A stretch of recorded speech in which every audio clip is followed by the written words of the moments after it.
Okay, so we're back again, book 24. So Chris, what's book 24? Yeah, book 24 is one that you and I both have read and love. Actually, this is a book that I'm going to write a five-part reflection on in the future. Oh, I really? just Okay.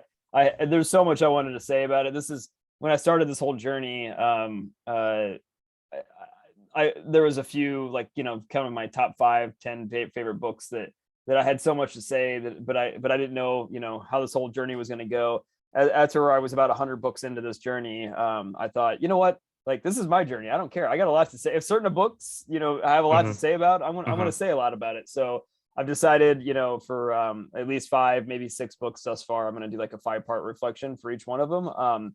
Unfortunately, I hadn't decided it at this time, which is why you see this one showing up as part 1 early on, but Okay. I haven't written the rest of them yet. But yeah, the book today for book number 24 is The Black Swan by Nassim Nicholas Taleb. And it's one of your favorite books, so you go ahead and give the introduction if you want to. Well, Black Swan, it's essentially what it suggests. It's a black swan. He's saying that Black Swan is something that is unpredictable and is not something that people would know about it or would ever know. That's the reason why I call Black Swan. It's one of those extremely, extremely rare events, but it also extremely impactful, meaning that it has a mass consequence. So a Black Swan event is like COVID is a Black Swan event. People, no one expects it. No one ever have a glimpse of it, and it affects the whole world. This Right. is an exact example of a Black Swan event. So the book, the title, it's essentially that's a topic of what the author is trying to show you. The Black Swan event is something that no one can predict, so don't try to predict it. You just have to figure out other ways to to cope with the things that will happen that you will never be inside of your spectrum of predictability. Yeah, I think that's a great summary. The only thing I'll add is I think as humans, just it's human nature for us to want to build consistency and order, and try to make it predictable. I mean, that's just something that we do. And I think, the thesis and philosophy that the author lives by is that you're trying to fit order and consistency and chaos and unpredictability. So, you can go your whole life trying to keep things in order, but eventually at some point in time, the end of the bell curve is going to happen, and that's going to have way more impact than anything else the entire time preceding it or the entire time following it was that Right. one tiny little event that Right. nobody saw coming, but we spent all of our time trying to keep everything in a Yes. nice tight little order. So we need it's we a need to know there's things that we don't know, and so don't say that I see everything and I know everything and I can prepare for everything. And so that's a fool's errand, just because things like this, I mean, the definition of Black Swan is you don't know it, and it's major consequence. yeah. And we as humanity try to take what we know and try to order and categorize these things into a more of a systematic, um like predictability. Or we say, hey, because this happened, therefore it's likely to be that. So to take a stock prices, for example, if you say, hey, it's going up, so therefore it must continue to go up because there is an extrapolation of some sort. And this is where you're going to be full at the end somehow. Right. Yeah, we think we know something, and really at the end of the day, we don't. like, Right. like we don't like so that's human nature though. So So try the not to reflect be too much of a human nature, not all human nature. correct. Yeah, This is what the correct. book is trying to tell you. Yeah.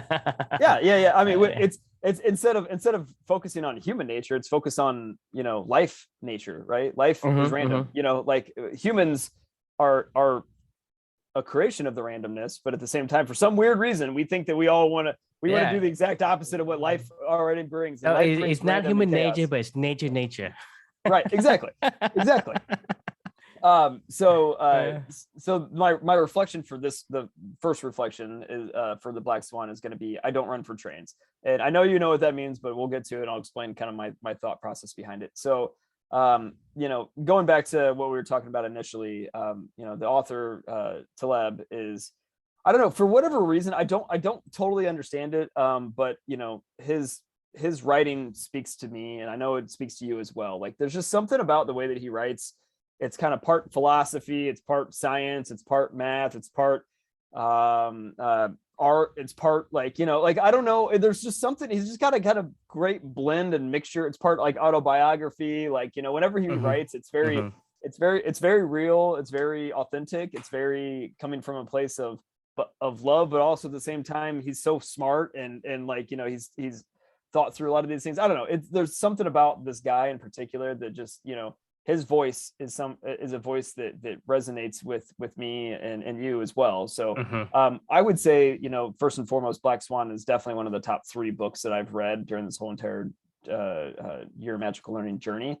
And I judge that based off of the impact that it's had on my life in particular. I mean, I can't go a day in my life without thinking, I don't know anything, and that it's all random, really. And this is something that I learned during this when I went through this book. Specifically, this book holds a lot of serious weight for me because I read it during a time in my life when I was probably the most vulnerable on this journey, which was maybe 2 or 3 months after we had lost Amelia, and I was still struggling to wrap my brain around why this happened to our family and why this happened to my daughter and why this happened just in general. She was such a sweet, innocent child, and we lost her, and that brings a lot of questions into the world, right? And that brings a lot of why did this happen, and then I read this book, and I actually remember a couple days before I started this book. I was talking to my wife on one of our Amelia walks that we would take every night at the time that our daughter was born, for months and months and months after she had passed away. And we were talking about God and why would they do something like this, and why did we get punished? What did she do wrong? What did I do wrong? What did our daughter, none of us did anything to deserve this. And we thought we were doing what we were supposed to. And there's just a lot of questions. Right. And then a few weeks later, I ended up finishing this book. And I feel like that was God showing me a path forward to have a good conversation in my head with him about, to answer the question that I was asking him. And really, to be honest with you, it's all random. I didn't have any control over this. Amelia didn't have any control over this. My wife didn't have any control over this. This is something that I don't know the outcome and what the impact will be at some point in my life, but I know that this was the most impactful event that's ever happened in my life thus far, and probably, will ever happen in my life. I mean, going forward. And that is by definition a Black Swan, right? It is something that I will never forget. It is something that'll have an immense amount it's changed my life, and it will always, I don't know for the good or for the bad. I don't know. The point is I don't know. And I think this book helped me to come to terms with this was a totally random event that happened to my daughter, and a totally random event that happened to our family. And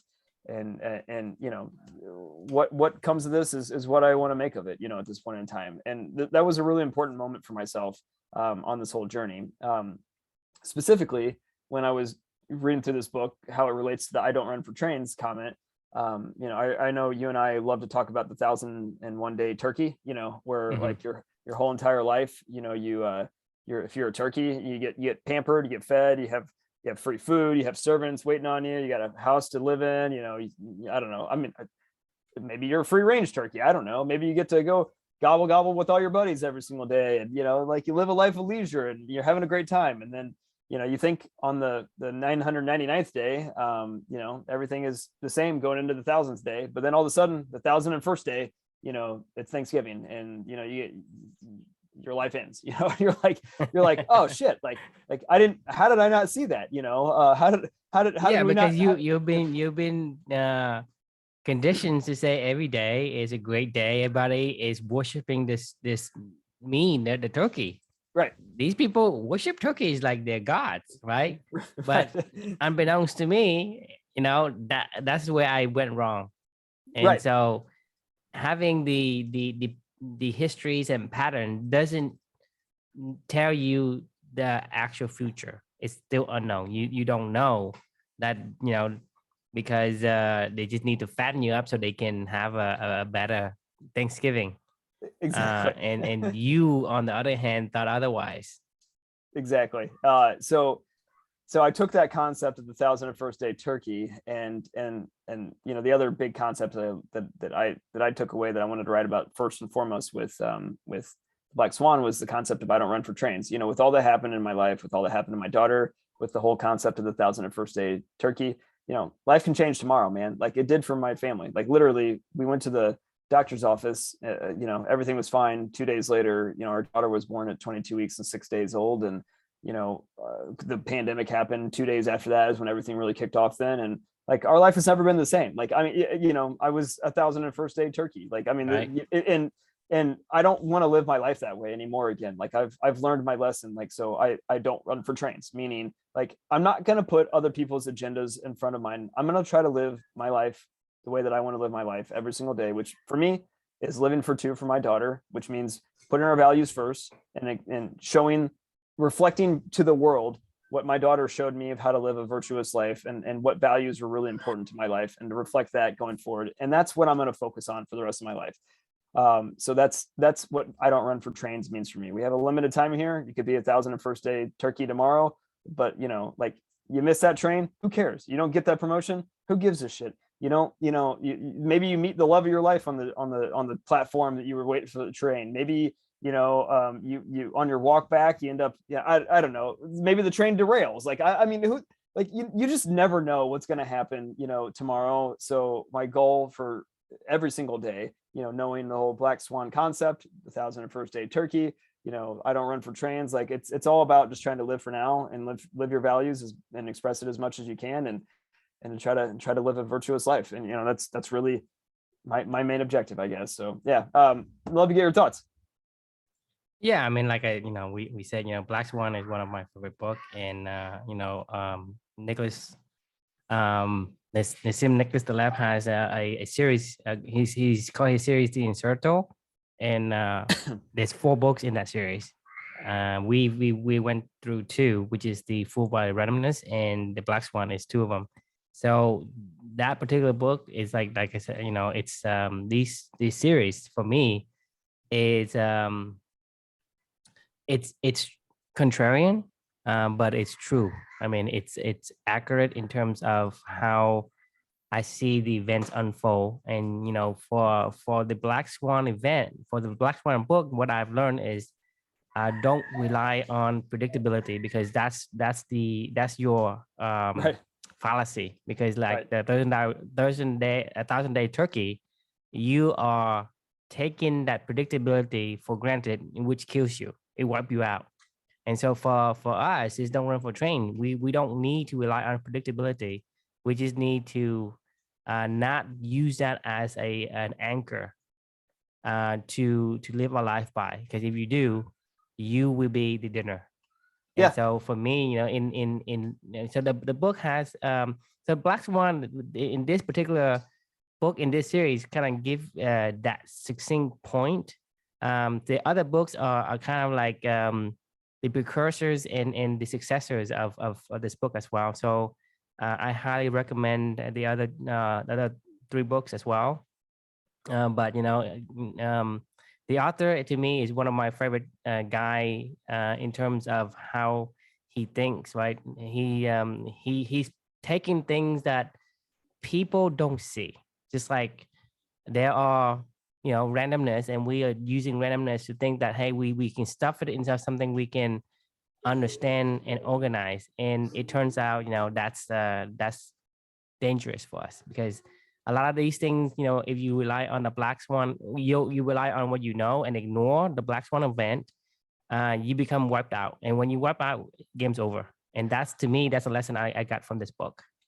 Yeah. I couldn't agree more. I think it's funny.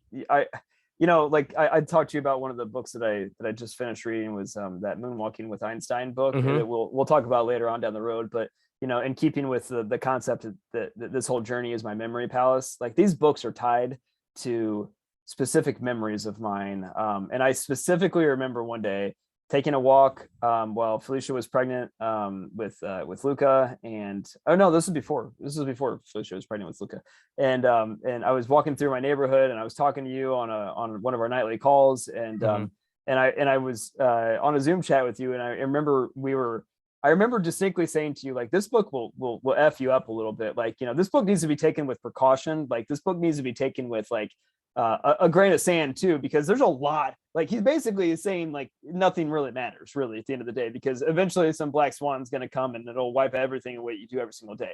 I don't think that that's the case. I don't think that was the message that he was saying in this book. And I think that it takes I think you need to take this book like you should take anything in moderation. Don't go all in on it. This isn't like some existential crisis where it's like, it's all random. Who cares a shit like what we do? No, the whole message is exactly what you just said, is to anchor back down on what's really important to you every single day. Don't run for trains. Don't focus on predictability. Don't worry. Everybody's going to be the 1,001st day turkey at some point in time in their life. Like, it's about what you do today, and it's about what you do with your life going forward. And it's about, making sure that you're making the most of what you can do today. Like, don't worry about the future. Don't live in the past. Like, what's going on today and how can you make that your best day ever, kind of thing is really what I think the heart of the message of this book is, even though it gets wrapped in a lot of kind of doom and gloomy a little bit, you know what I mean? So I don't want anybody that ever does take on this book to ever think that this is honestly, to be fair, like if I read this book and started talking to somebody about like, it's all random, man, it's all random, like they'd be like, what is wrong with this dude? And that's not what I'm trying to say at all. Like, and I don't want anybody to read this book and then go, what is wrong with those two? Like, why do they like this guy so much? Like, it's just the message. It's provocative. It gets you thinking. It's something that you can I don't know. What do you think about that? Like, I know what I'm trying to say. So. Yeah. It's not something you can just pick up and read and understand, because you have to have some background. And a lot of people sometimes they take it and only half the message and took it the wrong way. Right. Right. Because, you say, well, if it's random, I don't need to do anything. Just, I don't have to prepare, do anything like that.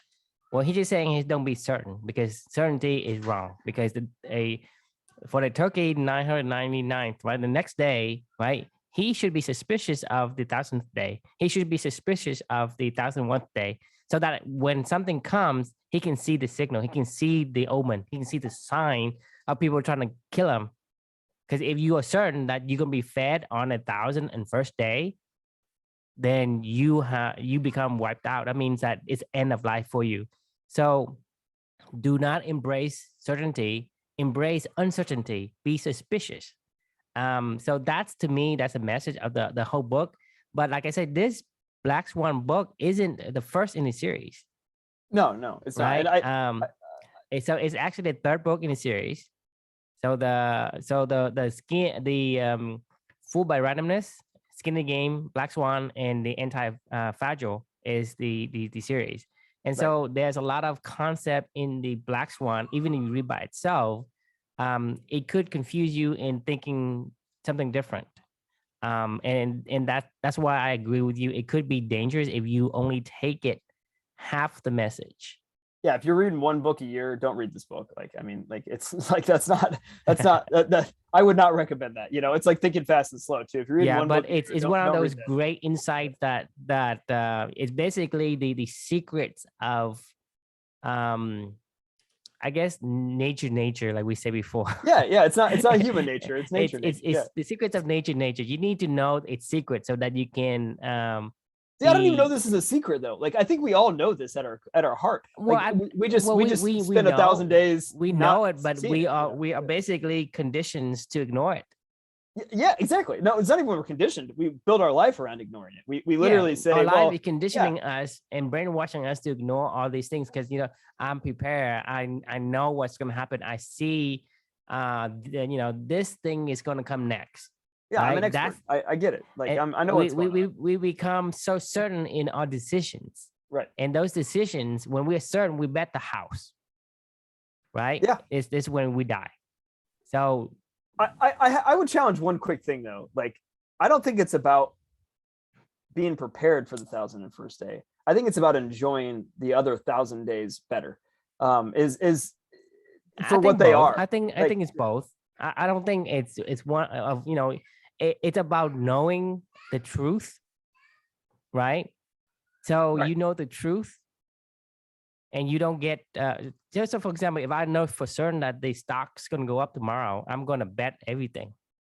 When you are certain about something, you are going to make a dangerous decisions. And to me, that is priority, because you can live to play another day. And so having certainty, Sometimes you can't though. Sometimes you can't live to play another day. Sometimes you are just 1,001st day turkey. but it's about the certainty, because the certainty gives you the false sense of safety. That's to me, that's a message. And then the second order thinking is, you know, if I can't escape this fate, what can I do? Then, you know, the enjoying of your life, the 1,000 day that you have, it's coming to play as well. Yeah, I mean that's so. I'm just, as you know, I'm just naturally more, I think, just optimistic in general with how my outlook on life, just at a high level. Like just not saying you're not optimistic, but just I have just like an abnormal amount of optimism in life. So like my message is always going to go to the positive side of things, like with this, which is why I said this book can kind of mess with your head a little bit, like, because it is, you could definitely take this and just, you know, like run around like Chicken Little, like the sky is falling, you know, or something like that tomorrow. Like, I don't think that is how I would interpret this message. I just want to make that clear to anybody that's listening to us talk about this book. It's not, even though the topic and the concepts of randomness inherently are filled with fear, uncertainty, and doubt, you know, like and doubt, like that doesn't necessarily mean that's that's how you should live your life, you know, like or that's the message I feel like that this is portraying. I don't know. Yeah, I just wanted to make sure. I mean, I agree with you. Yeah, I mean, having optimism is really good for your happiness. right. But the definition of a random, it's uncertain. Of course. So embrace the uncertainty. Have an optimism of uncertainty, and enjoying whatever you can enjoy is also positive. Yeah, I mean, as you can see, this book is an awesome book to develop some great conversations out of. You know, like it's a book that we could probably talk for hours upon hours upon hours about, which hopefully we have. You know, I'll write the other 4 reflections that I want to write off this book at a high level. I know some of the topics are mediocre stand versus extremist stand, you know, which is, we've kind of touched on a lot of these things already, but either way, we get a lot more to come with Black Swan, but yeah, it's a great book. I know you and I would both recommend it, you know, 2 thumbs up. So the question that we can leave with everybody on this particular conversation is, what Black Swan events have shaped your life, you know, like, because those are the most impactful events. So think back, like, you know, is it coronavirus? For me, it was losing my daughter. You know, I think I would love to hear your Black Swan events actually, but like for me, it was obviously the whole event of losing my daughter. I don't know that coronavirus has really reshaped my life that much, to be honest with you personally. Yeah, because yours is much overpowering over the COVID. Right, because yours, you know, having a first daughter that, you know, is born premature, and you have no idea, and just all the things that happens to you, and it's specifically just to you, it makes it so much more on a personal level, so much higher than what a COVID can even do to you. Right. Yeah. But to some people, that, you know, COVID is still there. You know, the Black Swan event, maybe they lost their business, and so you have to do something else, so they completely changed the way they make a living today. Or you know they got sick, or, you know, have to be on a deathbed, or, you know, have a death scare, or whatever the case, you know, and it changed the way they approach life and look at life. So it's still a Black Swan event for a lot of people, and for you, it's you know, it's still a Black Swan event, but it's just secondary to the one you have personally.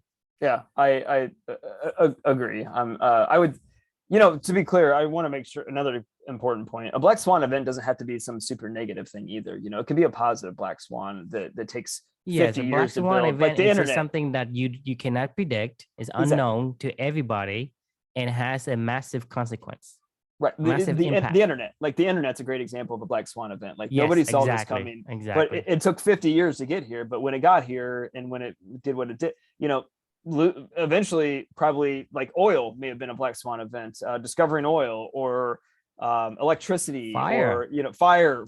Like I mean there's a lot of black swan events that are very positive I mean, events talking along about the way. writings, language, Right. and Yes. communications. I Right. mean, go back all the way to the caveman. Getting fire, be able to communicate, be able to write, people to put down thoughts, people to share them across, different brains. Right. These are black swan events. God's probably the ultimate black swan event, right? Like the concept of Exactly. God, and it forms religion and all this other stuff, and changed the way that we probably thought. I'm sure that humans 700,000 years ago or whatever, if we existed back then, wasn't talking about God the way that we talk about God, but eventually at some point in time that became a really important concept, and I don't know Yeah. where it came from. So anyway, long story short, it doesn't all have to be 9/11s and COVIDs and losing a child or something like that either. Right. It could be positive, like Mhm. black swan events. But yeah, I'd be curious, what are some of the most impactful black swan events in your life?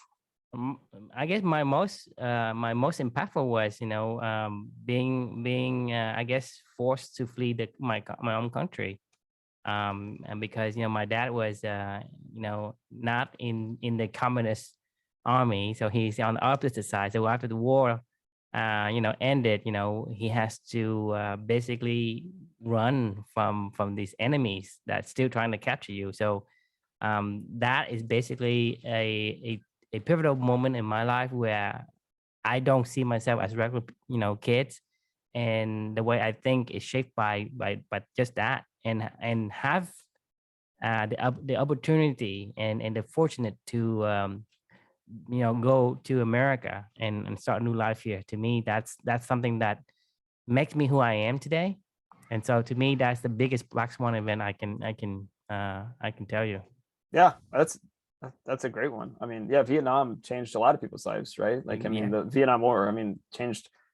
Uh, that was a black swan event, extreme. You know what I mean? Like, right. yeah, yeah. I mean, that had a huge impact on your life. I mean, would Hmm. you be in America? Would you have, four beautiful children? Would you, like doing what you're doing, today? Like, No, I mean, no, yeah, I my mean, life would completely worse, in a maybe, different and worse. maybe, yeah, maybe. I mean, we don't know that, but maybe, but Most yeah, likely. yeah, Yes. right. Um, it's just really interesting to think about. So for any listeners out there, something to think about. What's the black swan events that have shaped your life, and Yeah. yeah, what do you think the impact's been on your life? Hmm. Yeah, it's a good question to So ponder. yeah, so we will leave you with that, and we'll see you tomorrow. Awesome. All right. See ya.